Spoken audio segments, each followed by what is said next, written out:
It is some 5 minutes to 6 p.m. And with 95 days to election 2024, welcome to your election hub. In the next 5 days, the Electoral Commission will start receiving nominations for both the presidential and parliamentary elections. Tonight on the campaign trail, my guest is one who would certainly be submitting his form to once again return to Parliament for 4 more years. Tonight, if you are live in Abuabo, in Kwantenum, Jamaica, Old Town, Community 6, Odan Kwanta, and surrounding areas, all in the eastern region, you certainly would want to be interested in this conversation happening in the next few minutes. My guest is a member of parliament for Achimota and NPP's parliamentary candidate for that area. Has he performed to your satisfaction? Will you give him 4 more years? And is he confident of his chances on December 7? We will be asking that and more with Alexander Akwesiakwa, who doubles as a deputy health minister. Remember that we are live on Facebook on Star 103.5 FM. You can also send us your WhatsApp message on 055-288-0216. Again, 055-288-0216. This is your campaign trail.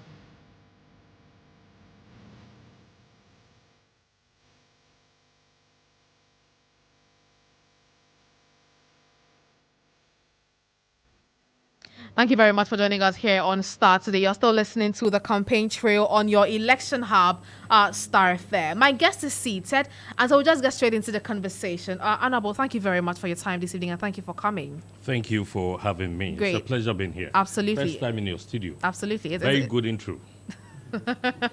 Thank you. My production team is certainly behind it. But very powerful production team. How are your constituents doing? We're doing so good. Achimota has been blessed with me as their MP for the past 3.5 years into 4 years. And we have a lot to say.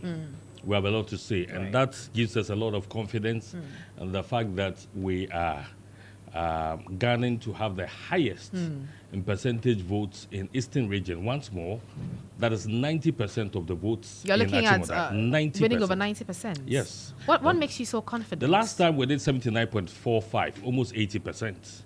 And so if we look at what we have been able to do within the time frame given us. When you say what you've been able to do, what are some of the things that you've been able to do? Well, I came into power.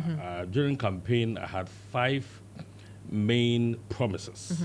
I've been able to achieve all 5. What are these 5 that you talk about? Well, the first was the fact that I was going to institute a work and pay taxi policy for my people. Even though we promised 30 of them, we've been able to deliver 10. And then after the 10 has worked for the 10, past... that's since 2020. Since 2020. Okay. You've done 10 out of the 30 promises. 10, no, we did out of 5. The 30 cars we you did promised. 5 promises. Okay. And the first one was to give 30 taxes to youth in Achimota on a work and pay basis. Okay. We could not find the financial muscle to do all 30 straight up. So we did first 10. And then they have contributed in getting us to get another 2 more. But I don't mean to cut you. When you made the promise to give them 30 vehicles, what was your source of funding? Well, we're going to depend on the banks. I was going to serve as a guarantee to make sure we give it to them.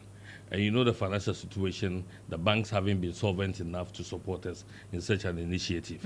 And so I have to cough up that money myself because my words are stronger. Okay. I want people to continue to believe my words. And so I have gotten involved to get them 10 taxis. They have worked. And solely from your pockets? Solely from my pocket. Okay. I pre-finance them. Okay. And the second one was a promise to pay, to use half of my salary as a development fund for the constituency. And since I started taking salary from Parliament, January 2021, I have contributed over 500,000 out of my salary, half of it, to market women in Achimota who are into petty trading here and there. And so it's been given to them soft loan without interest. Okay. So you pay back and then we increase it. We started from 1,000 cedis per woman, per trader. And then so far we've done over 500 women. And then thirdly, I also promised that I was going to use my common fund in developing the various electoral areas in Achimota. We have 18 electoral areas in Achimota, and every MP has control over his common fund. But I initiated a project and said that I was equally going to disperse the common fund to the various electoral areas in the constituency.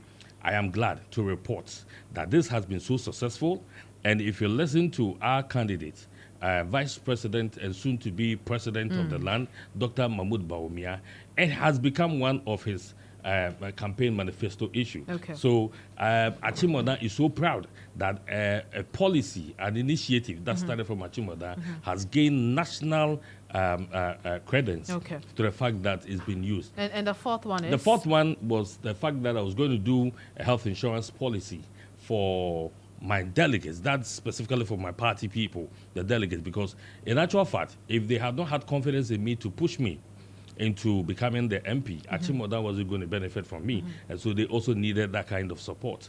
And then the fifth one... So you've been able to give all your delegates the national... We have done a health insurance policy for them. All of them? All of them. That is beyond the NHIS. Okay. And so you go to hospital, and if your hospital bills go beyond what the NHIS prescribe, any additional cost, I bear, together with your wife and 2 kids.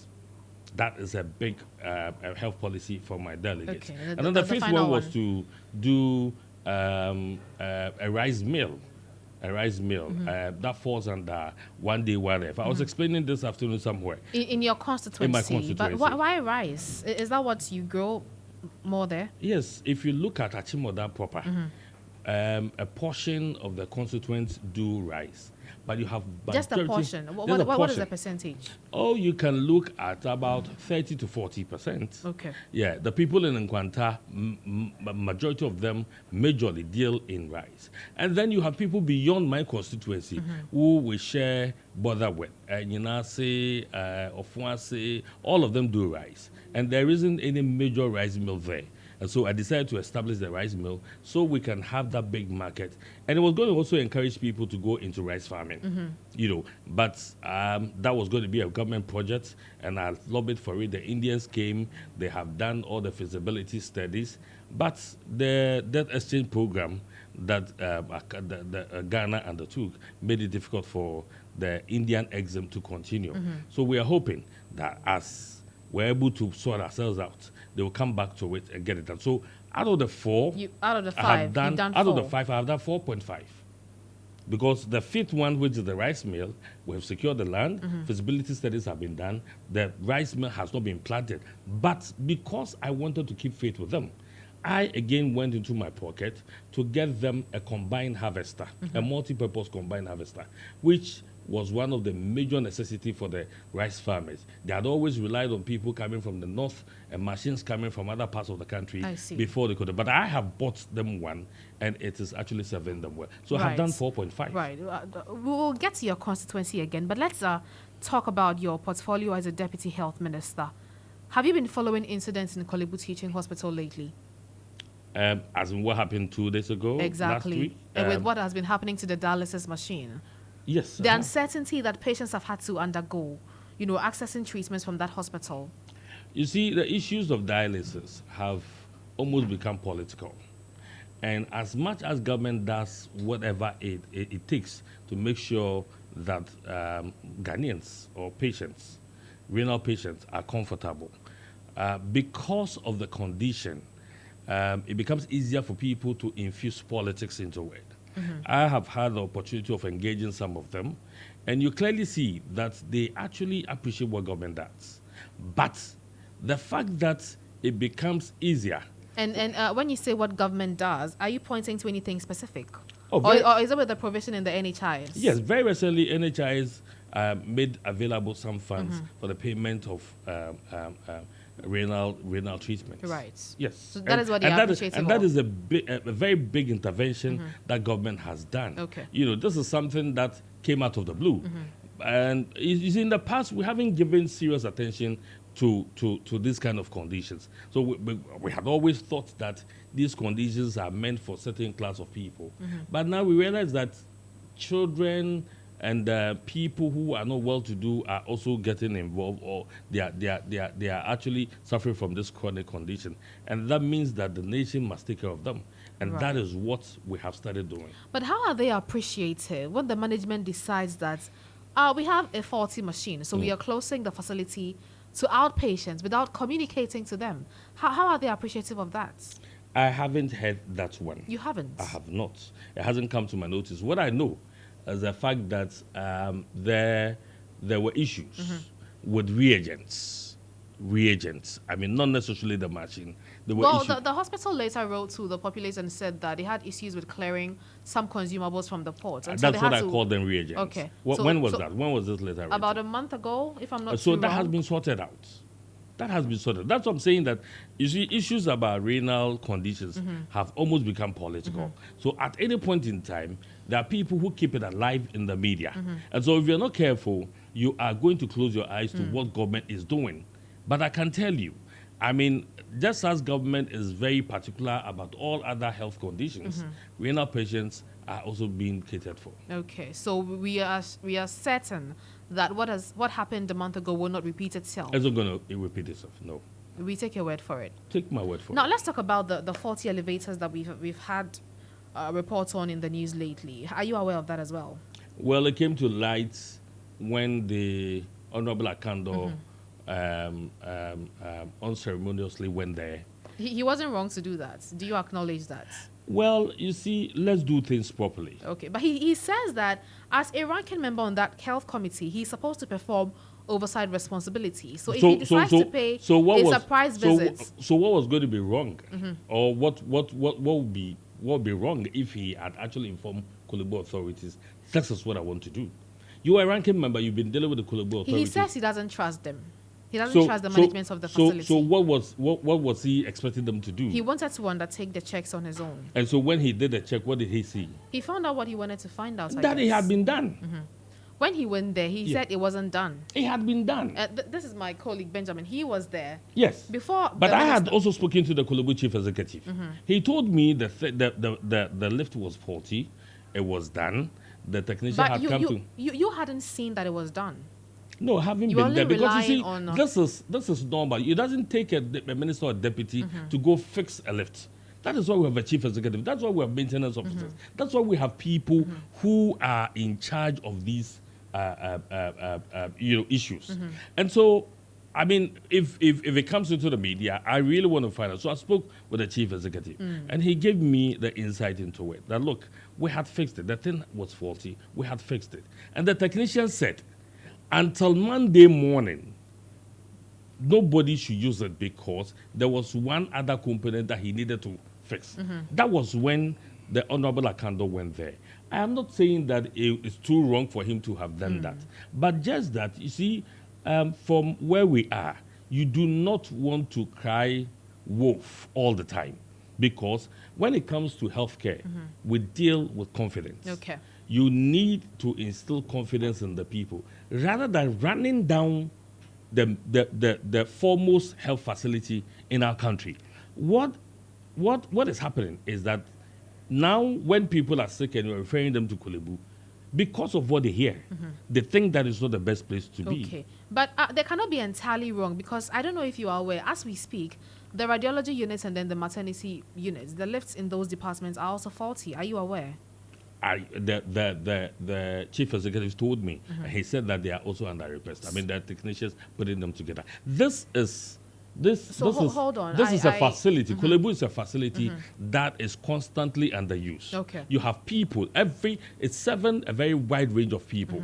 Kolebu is always crowded. You understand? And if we are speaking as a country, if we want to think about it as a country, then we want to look at it from the point that if we need another major tertiary facility like Kolebu, let's start discussing it.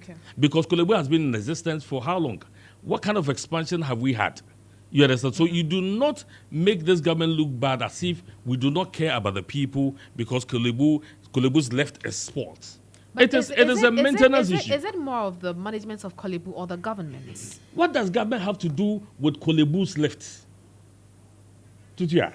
I mean, the reality is that Kolebu is taking money. Kolebu has its IGF. And Kolebu does not rely on government to come and repair its lifts. It does it by itself. So it has nothing to do with government. Just that this is a government facility. You understand? If a private facility has its lifts abandoned or spoiled, would you come blaming government? No. No. And so Kolebu will tell you, yes, these are machines that when used very often, you need to service them. Otherwise, they get spoiled and they get broken down. You understand? So let's say if we close it down for about a week or two, or let's say a week, and say that it's under maintenance, somebody would interpret it and say that it's broken down. I know it's been broken down for some time now, but that is obviously not an issue for government. Kolebu has a chief executive. Kolebu has its own line officers who take charge of these things. And so if we try to make government look bad, then we are politicizing health. The ministry has an oversight responsibility, doesn't it? Yes, but our oversight responsibility will not go to the extent of we going to see to it that Kolebu repairs its lifts. Our oversight responsibility goes beyond that. These are minor issues that Kolebu's administration must take care of. But in the event that the management is not up to task, as in ensuring that these lifts are actually working.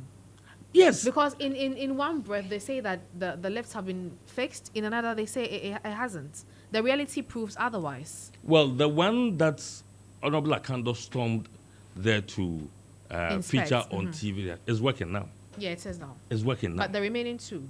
Yes, they are also under repairs. So how long will they be under repairs for? We need to find out. Like I'm saying, it doesn't take the minister or deputy to ask these questions. Kolebu has a chief executive. But aren't you interested? I am. I am. That's why I spoke to the chief executive today. So you are relying solely on the information from the chief executive officer? There's very little I can do because, you see, I do not see. If it is a gadget, if it's something that must be replaced, and they want to depend on government to do that, then we can speak to it. Okay. But regular routine maintenance, this is beyond government. This doesn't have you been there in recent times? I haven't been in Kolebu for the last 1 month or two. Oh, that's quite recent. Yes. Are you happy with the status of the hospital? In terms of infrastructure development, we have seen cracks in some very relevant departments. How does that make you feel? I have said that Kolebu is a very old structure. Okay. I mean, you want to look at it as over 100-year-old facility, and it has undergone a lot of changes over the period. Currently, is at a point that a 7 majority of Ghanaians.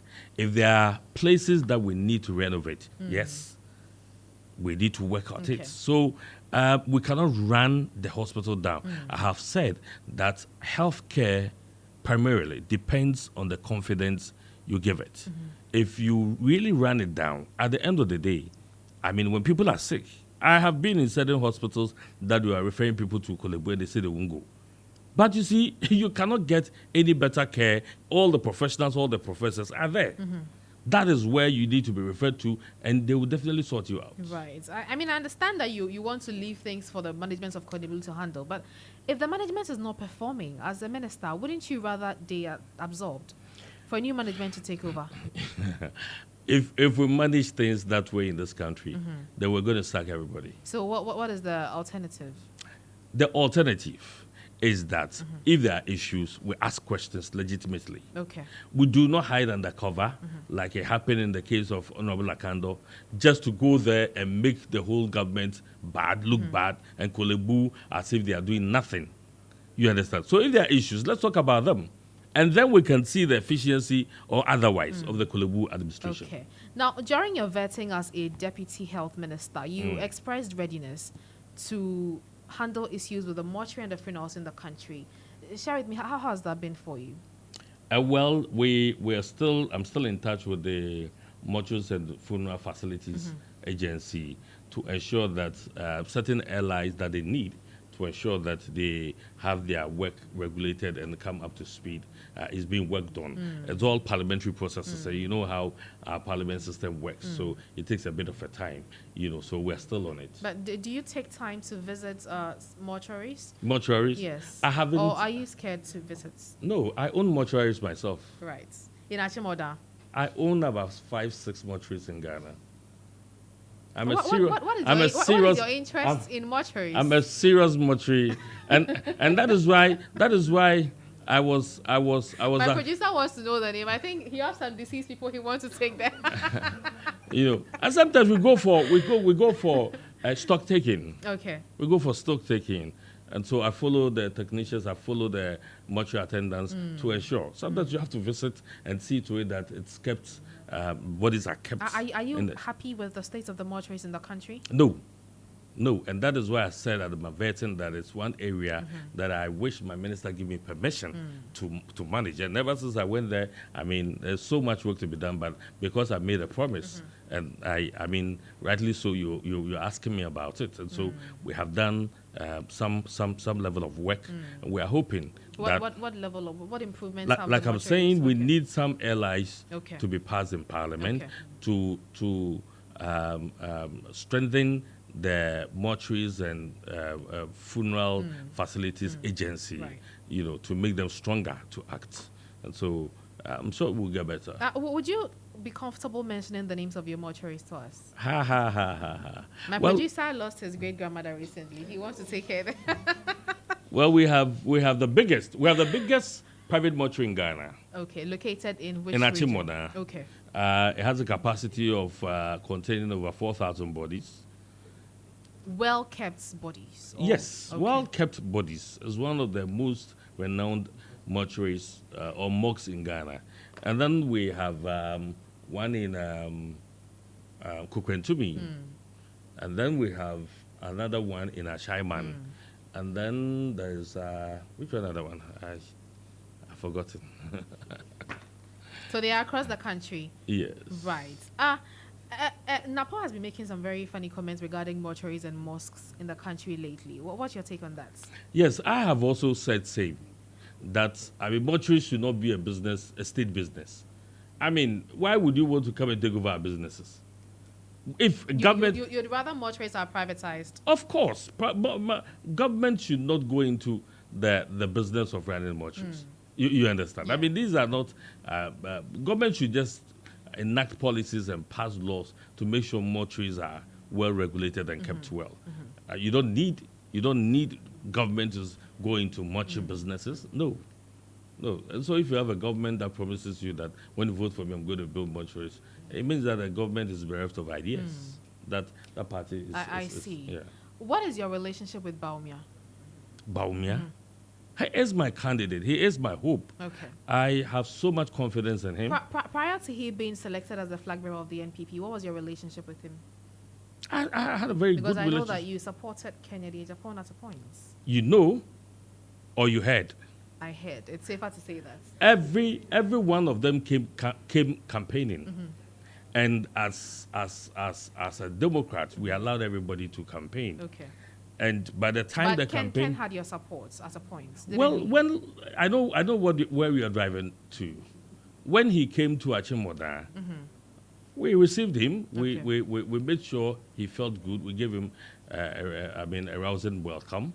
Dr. Bomia came and the same, But I'm sure at a point when Achimota had settled on Dr. Bomia, my senior colleague, Nobuke, wasn't excited.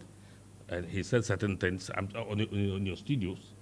And that is... You withdrew your support. Is it true that you were threatened? That's what he said. Well, and I issued a statement that said that nobody threatened me. But you are here, so I'd like to hear it from your mouth. Well, nobody threatened me. Nobody threatened you? Nobody threatened me. Why would somebody threaten me? I know what is good for my people. Okay. I know what my people want. It's not just about me.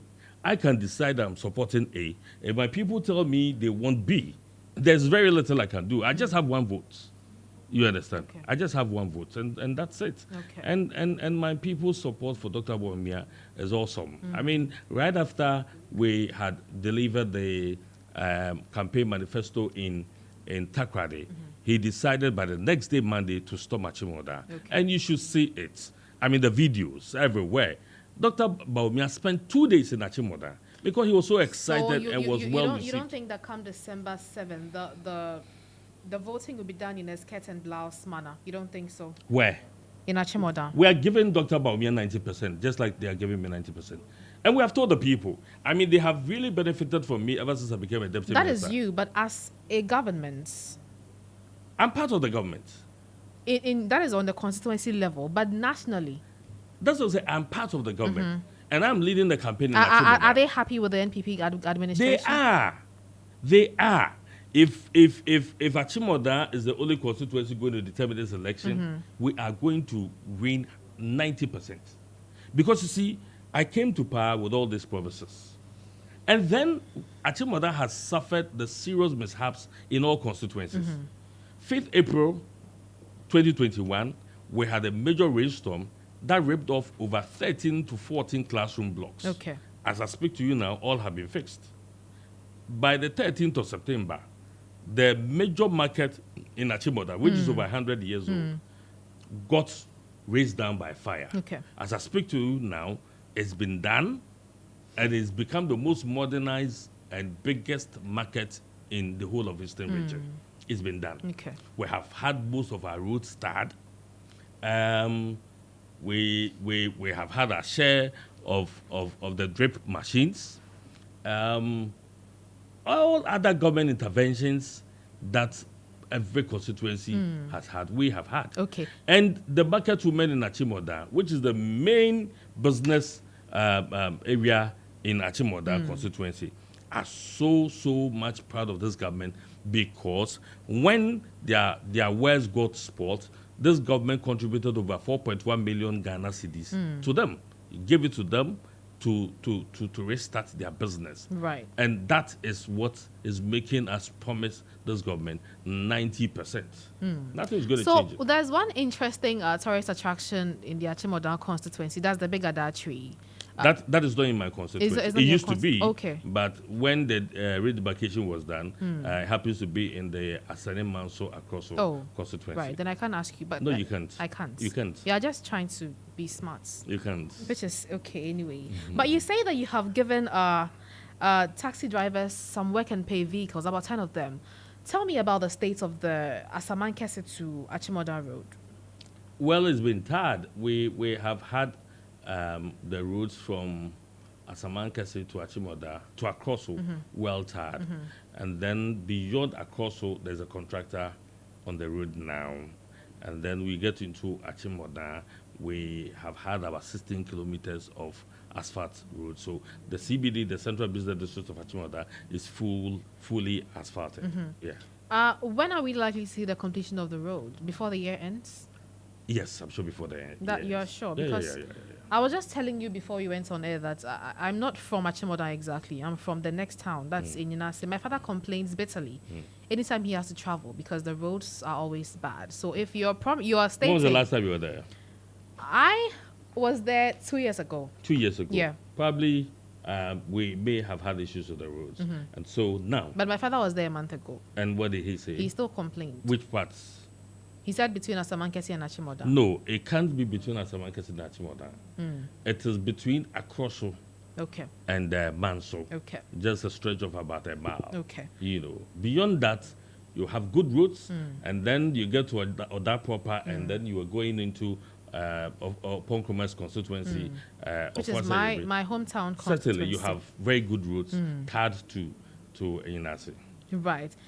When you were given your earlier submission about the things you've done for your constituency, you said that you have dedicated half of your salary to give market women loans without interest. How many beneficiaries are we talking about? Currently, we've done over 500. Over 500?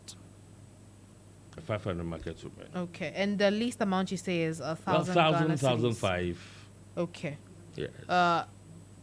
If your people vote for you, before I come to that, I mean, what would you say is your legacy project? That's about the market. We didn't have any hope. That is what the people will remember you for. Yes. Okay. We didn't have any hope. Okay. And the biggest mammoth demonstration that has ever happened in Achimota in recent time was against me because of the market. Right. That was after a year when there was no results. And perhaps that is the main reason why God allowed me to become an MP. Because, I mean, that demonstration shook me to an extent. It shook me to my marrows to an extent that I needed to go and hold the legs of authorities in Accra. And then they decided, we're going to fix it for you. Right. And in a year, it's been done. The fastest market that had ever been built in Ghana. And it's become the biggest and the most modernized market in Eastern region. What about the Achimota Sports Stadium? Do you like sports? You talked about health. You talked about a little bit. But you see, so share with us the status of that most stadium. of my constituents love sports, and so there's a team in Oda, Tutuwaa Royals, that tried so hard to get to a premiership, and I decided to give them the support. We would always organize supporters, sometimes 5-6 buses, to follow them wherever they are, to an extent that they got into premiership. Right. And when they got into premiership, they needed to come and play in their hometown, in our hometown, that's Achimota. The stadium, I tried hard to get government funding to have it done. It was a bit difficult. So we decided to do it ourselves. I had contributed over 300,000 cedis, my personal money. And then the Honorable Esla Usu, who is also an indigent of Achimota, contributed 100,000. We went to a very good friend and one of the stalwarts of our party and government, Gabi Ochidakun. He also contributed 50,000. And we had some other people contributing money. But, you know, that stadium demanded so much money, much more than what we had put together. Like how much money? Did you do any feasibility study to?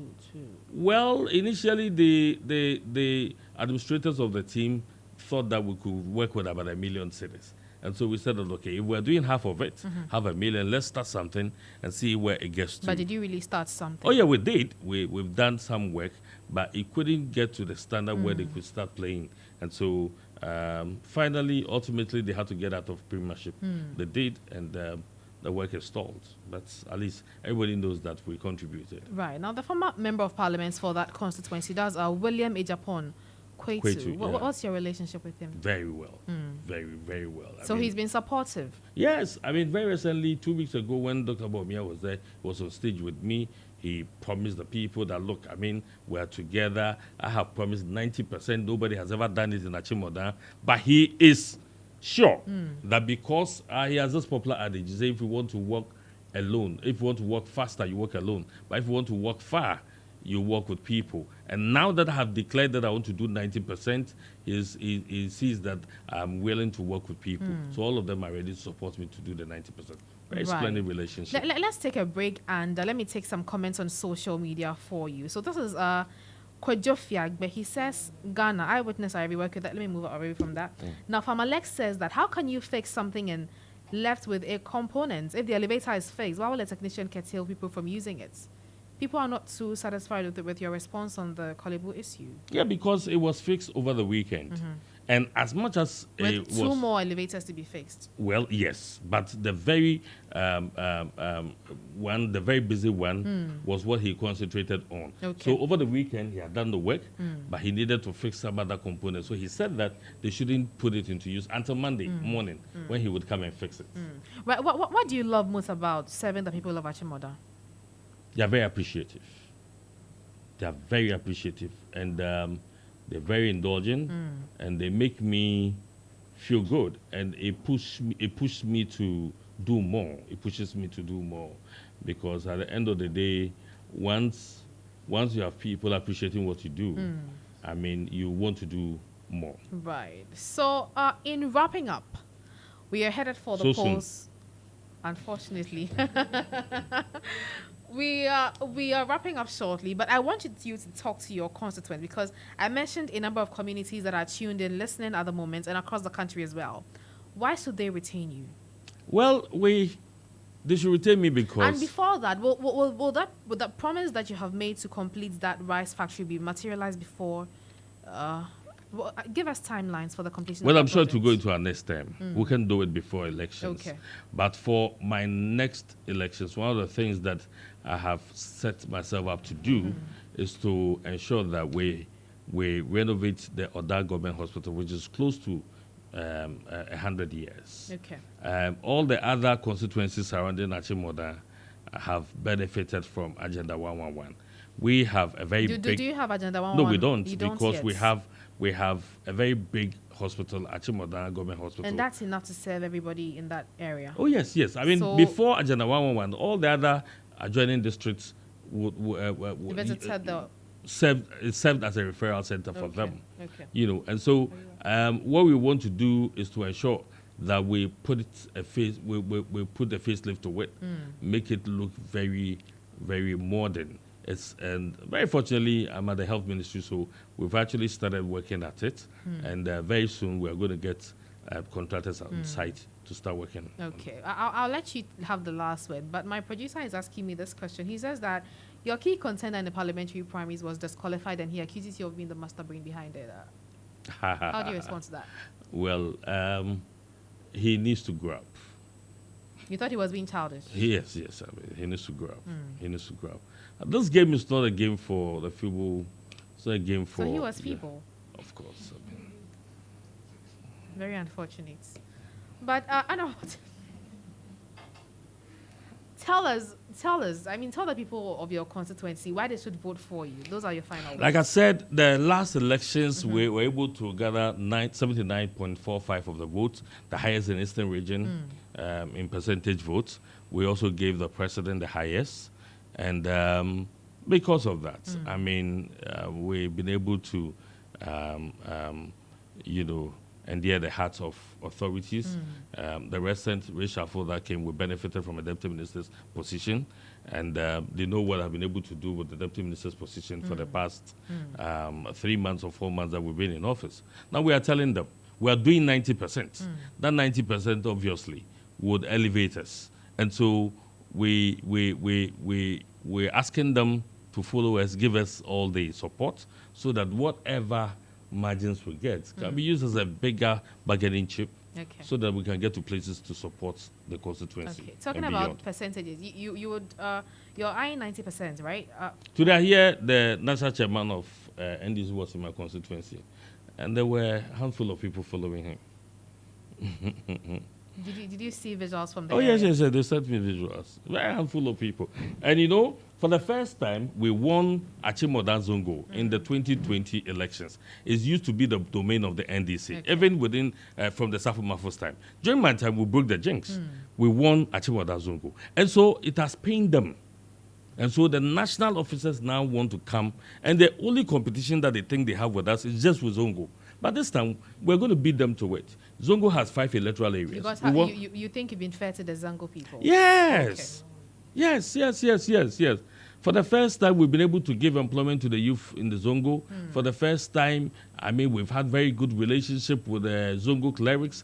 I have a very regular meeting with them all the time. They come in, they tell us what their needs are. I mean, they feel part of the system. And so Zongo's jinx is broken forever. And this is the time we're also bringing a Zongo president. I see. In terms of performance, how would you rate yourself? Myself? Percentage-wise, yeah. Well, I think the same percentage they gave me, 79. 79? Yes. So you have about 21 more to do? Yes. I see. Yes. I wouldn't be too ambitious. I rate myself 79. Okay. And then when they have given me 90%, I'll perform up to the 90%.